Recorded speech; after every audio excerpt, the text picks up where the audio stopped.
ये कहानी है एक गरीब लड़की की, जिसने गरीबों के घर में जन्म लिया और शादी भी गरीब से हुई। लेकिन फिर कैसे उसने अपनी जिंदगी को बदला, ये जानकर आप हैरान हो जाएंगे। ये कहानी खास तौर पर उन लड़कियों और नौजवानों के लिए है जो जिंदगी से मायूस हो जाते हैं और अपने आप को बदलने की कोशिश नहीं करते। ये कहानी आपकी जिंदगी बदल सकती है, इसलिए इस कहानी को आखिर तक जरूर सुनाएं। तो चलिए शुरू करते हैं आज की कहानी। कैसे बताऊं एक मजदूर की जिंदगी के दिन और रात कैसे होते हैं। इस बात को खुशहाल लोग कभी नहीं समझ सकते। कहते हैं कि जिस जगह आग लगी हो वही जगह उसकी तपिश को जानती है। मैंने भी एक मजदूर के घर में आंख खोली, जहां बच्चों की रेल पेल थी। मेरे 4 भाई थे जिनको छोटी ही उम्र से अब्बा ने काम पर लगा दिया था। किसी को नान बाई की दुकान पर बैठाया तो किसी को वर्कशॉप के मालिक के हवाले कराए कि वो छोटू बनकर हुनर सीख जाएगा, और एक को अपने साथ रेत बजरी ढोने पर लगा दिया। अपने नाजुक से लड़कों के साथ अब्बा ने ये काम मजबूरी में किया। जाहिर है एक मजदूर अपने 8 बच्चों को अकेला तो अपने दोनों हाथों से कमाकर नहीं खिला सकता। किसी बच्चे को भी पढ़ने नहीं बिठाया, लेकिन कुरान पाक की तालीम दिलवाए। हम सब बहनों को जो खातून अपने घर कुरान पढ़ती थी, वह हमारी पड़ोसन थी जो थोड़ा बहुत लिखना पढ़ना जानती थी। मुझे पढ़ने का शौक देखकर उन्होंने उर्दू का कायदा और 3री क्लास की किताबें पढ़ा दी कि मैं लिखने के लायक हो गई। हमारा घर छोटा सा था और इतना बड़ा खानदान। बड़ी बहन 18 साल की हुई तो उसकी शादी कर दी। जिससे शादी हुई वो नौजवान भी अनपढ़ था और मजदूरी करता था। सच है कि मजदूर की बेटी को मजदूर का ही रिश्ता मिलना था, तो घर वालों ने सुकून महसूस किया कि बेटी अपने घर की हो गई। मेरी बाकी बहनें कढ़ाई और सिलाई का काम करती थी। मेरा नंबर 3रा था। बड़ी बहन अपने घर में गरीबी के बावजूद बहुत खुश थी। उसने फ्यूचर के बारे में बिना ताबीर वाले सुहाने ख्वाब नहीं देखे थे। अपने घर से ही सब्र से झोली भरकर ससुराल गई थी, जबकि उसको अब्बा के घर की कोठरी के बजाय अपने पति के 2 कमरों का पक्का घर जन्नत जैसा लगा था। 2 साल बाद मेरी दूसरी बहन की शादी हो गई। वह भी सब्र की दौलत जहेज में लेकर गई। उसका पति भी मंडी में सब्जी लगाता था। उसकी अच्छी आमदनी हो जाती थी। उसके ससुराल वाले फितरत के अच्छे थे, इसलिए वह अपने घर में खुश थी। मेरा रिश्ता एक जानने वाली ने करवाया था। घर के लोगों में 2 नंदे थे, एक देवर एक जेठ और सास थी। ससुर नहीं था। नंदी छोटी थी, लड़का भी मजदूरी करता था। देखभाल के बाद मेरा रिश्ता भी तय हो गया। मेरी और मेरे बड़े भाई की शादी एक दिन के फासले हुई। मैं भी अपनी बहनों की तरह अपने माँ बाप की मर्जी पर राजी थी। मेरा पति आदिल अच्छा आदमी था और घर वाले भी अच्छे लोग थे। शादी के 15वें रोज तक आदिल काम पर नहीं गया। 6वें रोज मैंने उससे पूछा कि तुम घर पर क्यों रहते हो, काम पर क्यों नहीं जाते? तो उसने कहा काम मिलता ही कब है, निकलो तो सही घर से, तुमको काम पर बुलाने के लिए कोई आएगा नहीं। मेरे कहने पर वह 2 रोज तक काम को जाता रहा। रात को कुछ रुपए मुझे और कुछ माँ को लाकर दे दिए। मुझे लगा कि आज मेरी खुशी मुकम्मल हो गई, लेकिन ये खुशी कुछ ही पलों की थी। इसके बाद आदिल अक्सर घर पर ही रहता। मेरा देवर हर रोज काम पर जाता था। वह अच्छा कमाता था और उसी की कमाई से घर चलता था। मैं समझती थी कि औरत की भी अपनी किस्मत होती है। मेरी बहन का पति भी तो मजदूर ही था, लेकिन वह घर पर नहीं बैठता था, तभी रोज ही कुछ न कुछ कमा लिया करता था। उसकी दाल रोटी बिना किसी रुकावट के चल रही थी। वह अपने घर में सुखी थी, लेकिन आदिल के घर बैठने की वजह से मुझे भी मुफ्तखोरी के ताने सुनने पड़ते थे। ये सब कुछ आदिल की वजह से था। अगर वह कमाता तो छोटू देवर के हाथों रुसवा ना होना पड़ता। शादी के 1.25 साल के बाद मेरी बेटी की पैदाइश के बाद सूरत हाल ज्यादा बिगड़ गई। उसकी परवरिश के लिए भी मुझे पैसा चाहिए था। सर्दियों में उस छोटी जान की जरूरत की चीज भी मौजूद नहीं थी, और नतीजा यह निकला कि वह बीमार हो गई। उसे बहुत ठंड लग गई थी। मेरे पास उसके इलाज के लिए रुपए तक नहीं थे। मेरे घर वाले मेरी बेटी को देखने आए। मेरा हाल देखा और बच्ची सांस खींचकर ले रही थी। तभी माँ ने अपने साथ चलने का कहा। बच्ची को ससुराल में बगैर इलाज के कैसे लिए बैठी रहती, इसलिए मैं उनके साथ चली गई। अपने घर वालों को पहली बार ससुराल में अपनी हालत बताई। अब्बा ने कहा, बेटी जब तक तेरा पति काम पर नहीं जाएगा तुम यहीं रहोगी। बच्ची का इलाज ही कराना था, जीते जी उसको मारना तो नहीं था। 3 हफ्ते बाद आदिल मुझे लेने आए। मैंने अपनी बात उनके सामने रख दी। आदिल ने वादा किया कि वो काम पर जाया करेंगे और मैं उनके साथ अपने घर वापस आ गई। आदिल कुछ दिन वादे के पाबंद रहे और काम पर गए, लेकिन फिर वही बहाना, काम नहीं मिलता। जिनकी हड्डियों को मेहनत की आदत ना हो उनको हर काम ही मुसीबत लगता है।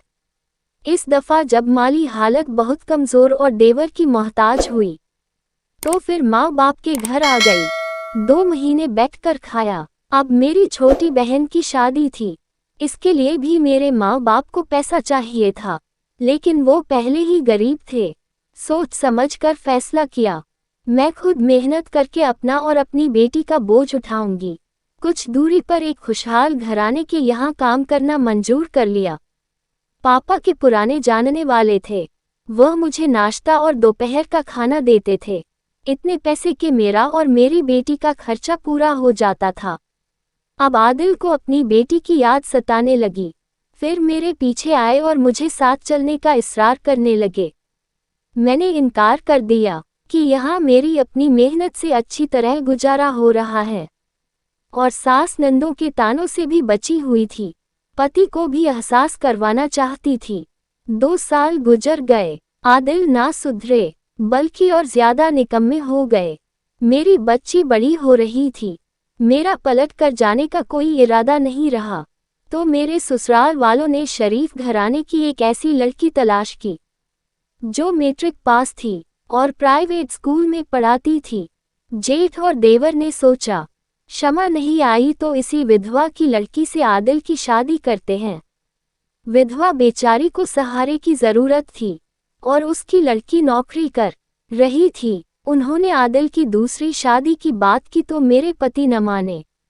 उनको अपनी बेटी से प्यार था, हालांकि उसके पास वो थोड़े ही दिन रही थी। आदिल ने दूसरी शादी से मना कर दिया। जब ये खबर मुझ तक पहुंची तो मैंने सोचा कि अगर वो बच्ची की वजह से दूसरी शादी से मना कर रहा है तो मैं क्यों आदिल को ठुकराऊं। एक तो वो मेरी बच्ची का बाप है, बेहतर है कि मैं इसको सुधारने की कोशिश करूं। मैं भी सारी उम्र मायके में नहीं समा सकती। असल में तो ये मेरे भाइयों का घर था, आज नहीं तो कल मुझको वहां से निकलना ही था। बेटी बाप के साए में नहीं थी। आदिल अगर मुझे तलाक दे देता तो ये दोनों में से किसी एक से महरूम हो जाती। ऐसा ना हो कि आदिल को निखट्टू होने का एहसास दिलाते दिलाते मैं कहीं की ना रहूं और बच्ची को बर्बाद कर बैठूं। पहले आदिल से कांटेक्ट किया और कहा कि मैं वापस आने को तैयार हूं, कि तुम मुझको किसी के घर में काम करने की इजाज़त दो ताकि मैं वहां पैसे की मोहताज ना रहूं। मेरे जेठ ने इजाज़त नहीं दी और किसी के घर काम करने से सख्ती से मना कर दिया। आखिर में मैंने आदिल से कहा कि तुम ही हमारी तरफ आ जाओ, क्योंकि बगैर कमाए तो हमारा गुजारा नहीं होगा। उसने मेरी बात मान ली और अपने भाइयों को छोड़कर हमारे घर आ गया, क्योंकि वो अपने भाइयों का ही मोहताज था। मेरे मायके में छत पर एक छोटा सा कमरा बना हुआ था जिसमें फालतू सामान पड़ा हुआ था। मैंने उसको साफ किया और हम उसमें रहने लगे। अब मेरा पति बच्ची को संभालता तो मैं एक के बजाय 2 घरों में काम करने लगी। कुछ दिनों बाद जब छोटे भाई की शादी की बातें होने लगी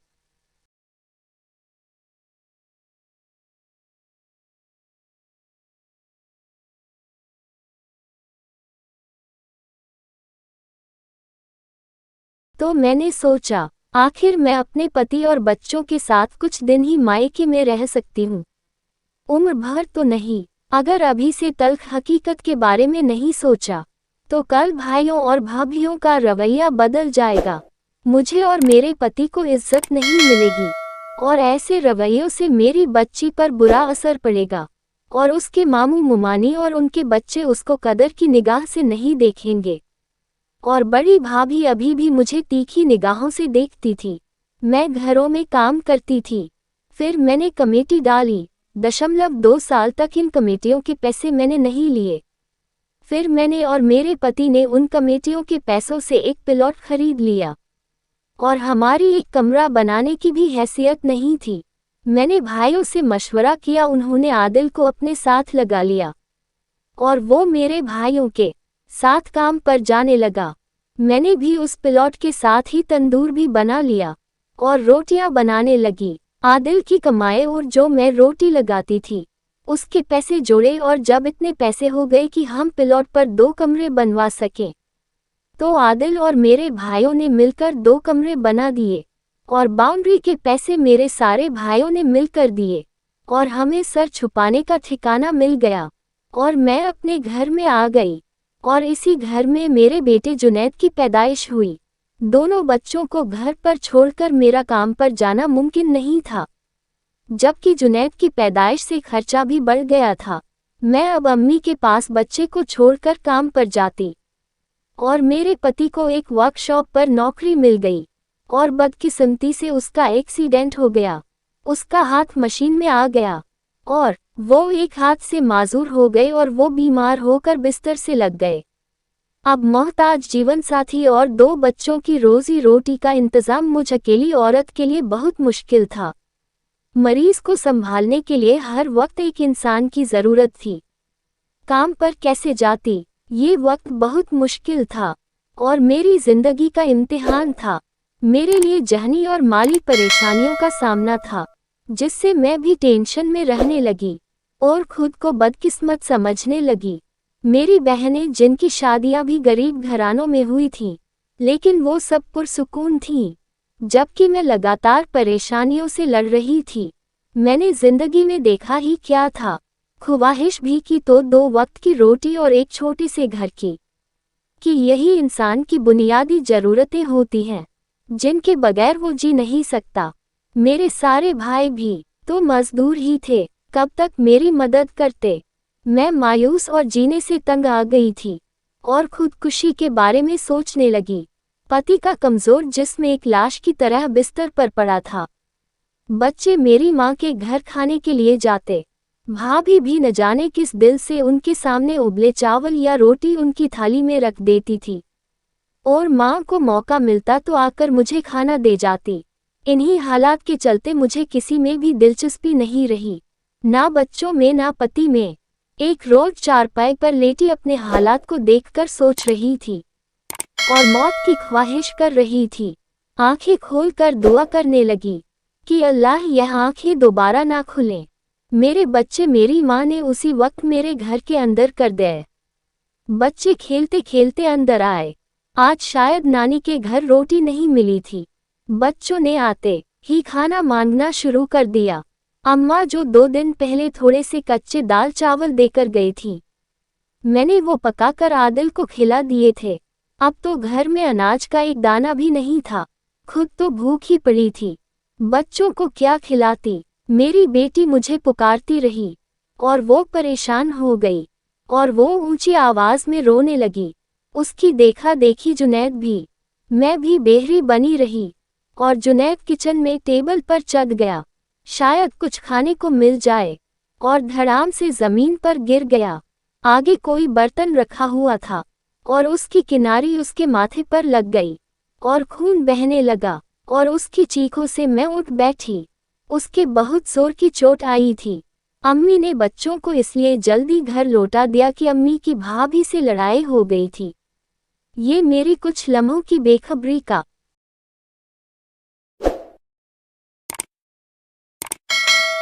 नतीजा था कि मेरा बेटा जख्मी हो गया था। अगर मैं मर जाती तो मेरे बच्चों का क्या होता, ये अल्लाह ने मुझे दिखाया था। क्यों मैं अपने रब की नेमत से ना उम्मीद हुई। मैंने अल्लाह से माफ़ी मांगी और तौबा की और दोनों को साथ लिपटा लिया। थोड़ी देर तक रोती रही। कुछ देर पहले मैंने जो आदिल के खिलाफ सोचा था, अब हमदर्दी से सोचने लगी कि ये मेरे बच्चों का बाप है। इसने मुझे छोड़ा नहीं, अब जबकि वह मोहताज हो गया है तो मैं उसको कैसे छोड़ सकती हूँ। तभी सोच लिया था कि हालात जैसे भी हो मैं अल्लाह से आस लगाए रखूंगी और अपनी हिम्मत से ही इन हालात को बदलूंगी कि कोई दूसरा किसी के हालात को नहीं बदल सकता। आखिर में अल्लाह से की गई दुआ और अपनी हिम्मत ही काम आती है। मेरे लिए अब लोगों के घर में काम करना मुमकिन नहीं था। मैं जहां काम करती थी वह अब भी मेरी मदद करने के लिए राजी थे। मैं उनके घर गई और कुछ पैसे उधार मांगे। मेरे घर के पास तंदूर तो बना हुआ था ही। रात को सारे मोहल्ले की औरतें मुझसे रोटी बनवाने लगी। यूं मुझे रोज रोटी और पैसे मिल जाया करते। लेकिन ये काफ़ी नहीं था। अभी आदिल का भी इलाज होना था। मैं तंदूर में आग जलाती और तंदूर में रोटियां लगाते मेरा ध्यान किसी और ही तरफ लगा रहता। ऐसा क्या करूं कि मेरे घर के हालात सुधर जाएं। मैं अब दोपहर को भी तंदूर लगाने लगी। मुझे अब ज़्यादा काम करना था। मेरी माँ का घर भी आबादी में ही था, जबकि मेरा घर उनके मकान से थोड़ा हटकर था। यहाँ आबादी कम थी, मुसाफिर आते जाते रहते थे। मेरे घर के पास ना तो चाय की दुकान थी, ना कोई होटल, और दूरी पर एक दुकान थी खाली। तंदूर से मुझे अपना गुजारा मुश्किल लग रहा था। मेरे पास जितने भी घर थे, गर्मी की वजह से उनकी औरतें खुद रोटियां नहीं पकाती थी, बल्कि मुझसे ही पकवाती थी। फिर मुसाफिर भी आ जाते थे और कहते थे कि अगर तुम दाल रोटी पकी पकाए बेचना शुरू कर दो तो अच्छा है। मैं इसी बात को सोचने लगी। तभी मैंने एक और तरीका सोचा कि मैं सुबह का नाश्ता पकाकर तंदूर के पास रख लेती। लोग आलू भाजी और चावल छोले लेने आते थे और घी के पराठे भी बनाने लगी। लोग सुबह शौक से चाय के साथ पराठे भी लेने लगे और मेरी कमाई हर रोज बढ़ती जा रही थी। मैं यह जरूर कहूंगी कि अगर अल्लाह साथ ना देता तो किसी काम में कामयाबी नहीं मिलती। मेरा ये काम खूब चलने लगा और मुझे लगा कि यह मेरा अगर होटल होता तो क्या ही खूब होता। मैं औरत जात चाय का होटल अकेली नहीं खोल सकती थी। लोग मेरे खाने को पसंद करते और मुझसे आलू और गोभी के पराठे की फरमाइश करते। आदिल की तबीयत ठीक हो रही थी, लेकिन वो मेहनत नहीं कर सकता था। मैंने बड़े भाई से एक मिन्नत की कि मुझे एक कमरा छत पर बना दो, ताकि मैं नीचे के घर का ढाबा बना सकूं, ताकि लोग यहाँ बैठकर खा पी सकें। पहले तो इस बात को मेरे भाई ने सही नहीं समझा। फिर छोटे भाई ने मिलकर एक कमरा और बाथरूम बनवा दिया। मैंने नीचे का कमरा खाली कर दिया। दोनों कमरों में दरियां बिछा दी, जिन पर दस्तरखान लगा दिया, कुर्सियां और मेज़ें लगा दी। खुल गया मेरा ढाबा। आदिल का काम गल्ले पर बैठकर पैसे लेना था और मेरा काम ऊपर पकाना। हमने एक गरीब लड़का रख लिया। खाने पीने का सामान लोगों के आगे लाकर रखता था और झूठे बर्तन धोकर लाकर ऊपर मुझे देता था। कुछ वक्त के बाद हालात बेहतर होते गए। आदिल इस होटल का मालिक था। मेरे बच्चे शहर के अच्छे स्कूल में पढ़ने लगे। हमने शहर में एक बेहतरीन कोठी खरीद ली। हम गरीबों की जिंदगी से मालदारी की जिंदगी की तरफ लौट आए। मेरा मानना है मैंने अपनी दुख भरी जिंदगी से बहुत कुछ सीखा है। गलत कभी सही फैसले किए। खुदा की याद से मायूस नहीं हुई। इस अजीम ताकत ने भी मुझे नहीं छोड़ा। मैंने हिम्मत से काम लिया और अल्लाह ने मेरा हाथ पकड़ कर रखा। इंसान जब दुखों की आग में जलता है तो ज्यादा निखरता है। अगर मैं घबरा कर हिम्मत हार जाती तो मेरा घर बिखर जाता और बच्चे भी बिखर जाते, या फिर छोटी सी उम्र में मजदूरी करते और मेरा ख्वाब जो बच्चों को पढ़ाना था वो अधूरा ही रह जाता। आज अल्लाह का शुक्र है, मेरे बच्चे पढ़ लिख चुके हैं। जुनैद अच्छी पोस्ट पर है और मेरी बेटी भी सरकारी स्कूल में टीचर है। इसलिए जिंदगी के किसी मोड़ पर भी हिम्मत ना हारें, मायूस ना हो, बल्कि कोशिश करते रहें और अल्लाह का शुक्र अदा करते रहें। तो दोस्तों, आपको कहानी कैसी लगी कमेंट में ज़रूर बताएं।